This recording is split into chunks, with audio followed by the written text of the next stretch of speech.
Et si les jeux étaient déjà faits? Comme tous les électeurs, les militants, marcheurs et sympathisants du président sortant entendent régulièrement la litanie des sondages et ce petit refrain qui laisserait penser qu'il n'y a pas vraiment de suspense pour cette présidentielle. Mais voilà, sur le terrain, c'est une toute autre musique qu'ils entendent à 2 semaines du premier tour.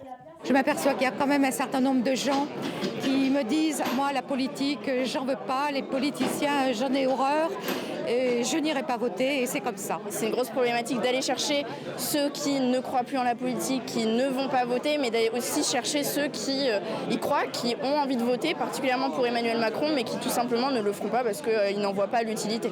C'est donc un message de vigilance que Marlène Schiappa est venue porter lors de cette réunion publique à La Rochelle en début de semaine, sur le thème de l'abstention, car il faut mobiliser les troupes et une majorité présidentielle qui, on le sait, souffre d'un faible ancrage sur le territoire.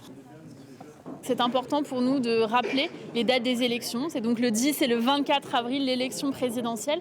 De rappeler aussi qu'on peut faire des procurations. On a simplifié considérablement la possibilité de faire des procurations. Maintenant, c'est très rapide et ça peut se faire sur maprocuration.fr.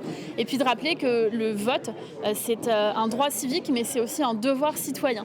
Selon les dernières enquêtes d'opinion, 70% des Français sont sûrs d'aller voter au premier tour le 10 avril prochain.